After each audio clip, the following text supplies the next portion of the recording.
Magandang buhay! Sa araw na ito ay tatalakayin natin ang Module 11 na may pamagat na ang tunay na gamit ng kalayaan. Inaasahan na pagkatapos nito, iyong matutukoy ang mga pasya at kilos na tumutugon sa tunay na gamit ng kalayaan.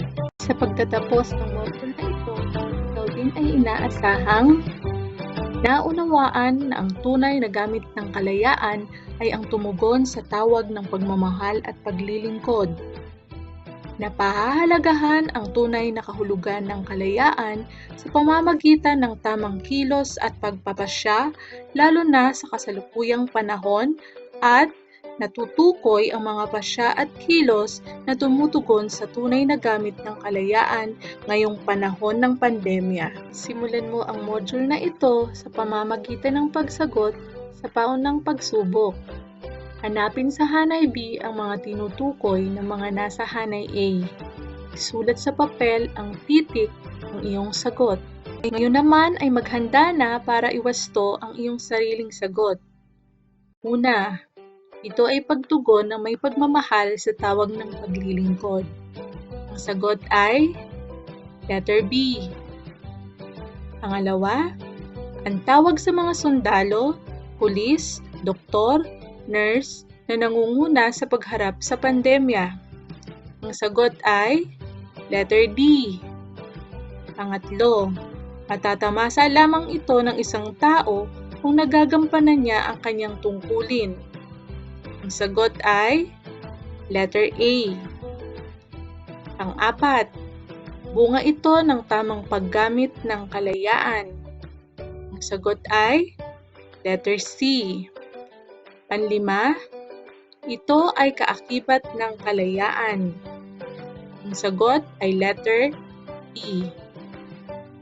Kumusta? Marami ka bang tamang sagot? Mahusay kung ganon.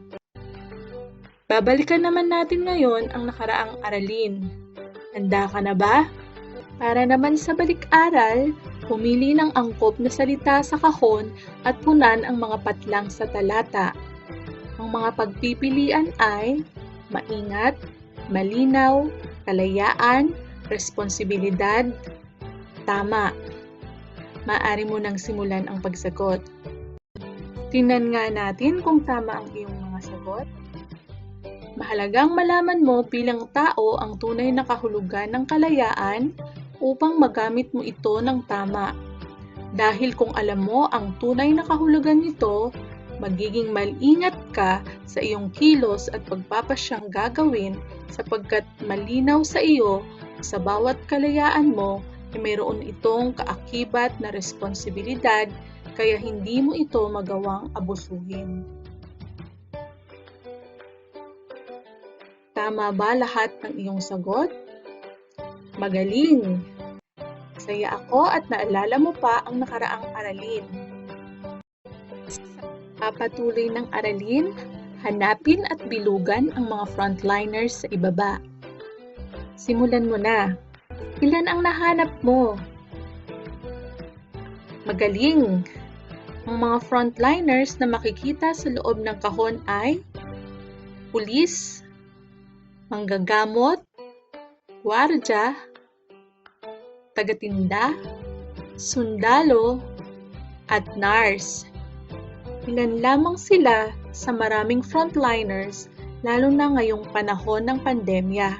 Ano ang ibig sabihin ng frontliner?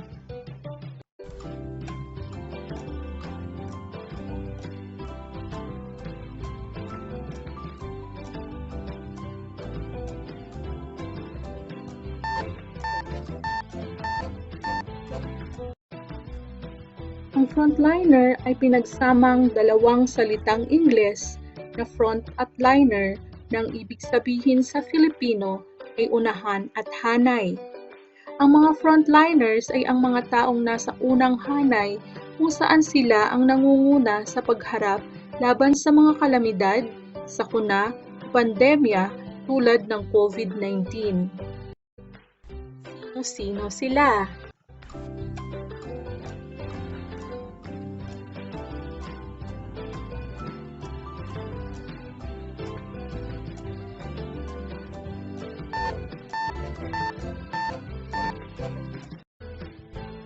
Sila ang ating mga sundalo at kapulisan na nagpapanatili ng disiplina at kaayusan sa ating paligid. Ang mga manggagamot at mga nurse kasama ang iba pang manggagawa sa ospital na humaharap upang pangalagaan ang kalusugan ng mga pasyente.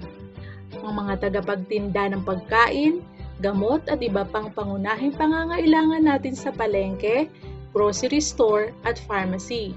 Kasama din dito ang taga-kolekta ng basura, tagalinis ng kalsada at mga gwardya at iba pang mga volunteers. Nila ipinakikita ang tunay na kalayaan.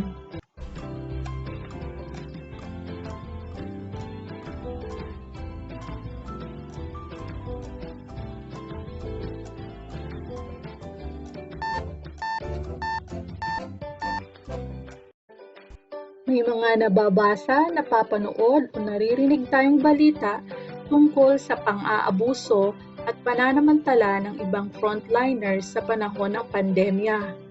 Mga gumagamit ng kapangyarihan o posisyon para sa pansariling kapakanan. Ito ay nagpapakita ng maling paggamit ng kalayaan. Ngunit may mga frontliners din naman na handang tumulong sa kapwa at maglingkod sa bayan. Handang isakripisyo ang kanilang sarili, maging ang mga mahal sa buhay para maglingkod sa mas nangangailangan. Sila ang may malalim na pakahulugan sa tunay na gamit ng kalayaan, ang tumugon sa tawag ng pagmamahal at paglilingkod. Kaya mo ba silang tularan? Lagi mong tatandaan na maaari kang tumulong kahit sa maliit, simpleng paraan. Mayroon kang angking kakayahan at talento na maaari mong gamitin para tumulong lalo na sa mga higit na nangangailangan. Kung kaya ng iba, makakaya mo rin. Para naman sa ating paglalahad, gawan mo ng formula ang tunay na gamit ng kalayaan. Sulat ang iyong sagot sa loob ng hugis ibaba, pagkatapos ay gamitin ito sa pangungusap upang makabuo ng konsepto. Simulan mo na!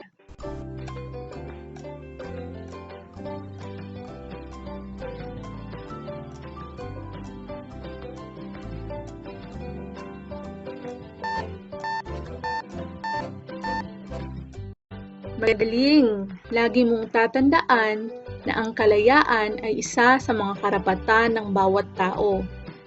Ang tunay na kalayaan ay ang pagiging malaya ng isang tao na gumawa ng mabuti, hindi lamang para sa sarili, kundi para sa lahat. Ang tamang paggamit ng iyong kalayaan ay makatutulong ng malaki sa iyong pag-unlad bilang tao, kasama na rin ang lipunang iyong kinabibilangan. Huwag mo ring kalilimutan na walang sino man ang maaaring pumigil sa iyo kung ang karapatan mong maging malaya ay gagamitin mo upang maipakita ang pagmamahal at paglilingkod sa kapwa, lalo na sa mga higit na nangangailangan. Madalas nating marinig ang mga katagang kung gusto maraming paraan, kung ayaw maraming dahilan. Pero huwag magdahilan, gumawa ng paraan. Dahil sa pagpapairal ng General Community Quarantine ngayong may pandemya, ay hindi pa rin tayo pinapayagan ng batas na lumabas ng ating tahanan, maliban na lamang kung may mahalagang gagawin. Ito ay para din naman sa ating kapakanan. Hindi pa rin natin maaaring gawin ang mga nais nating gawin kung ang pag-uusapan ay paglabas ng tahanan.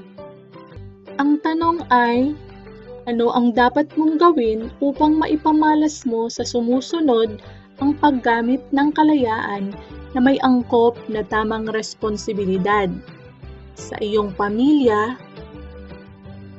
COVID patient, frontliner, bayan, at sa Diyos. Sulat ang iyong mga sagot sa espasyo sa kanan. Maaari mo nang simulan ang pagsagot.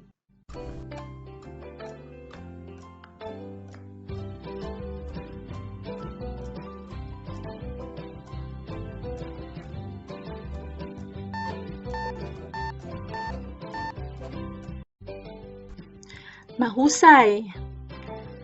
Ang iyong mga sagot ay inaasahan kong iyong isa-isip, isa-puso, at isa-gawa.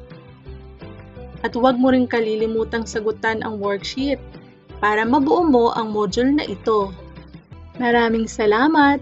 Hangad ko na meron kang natutunan.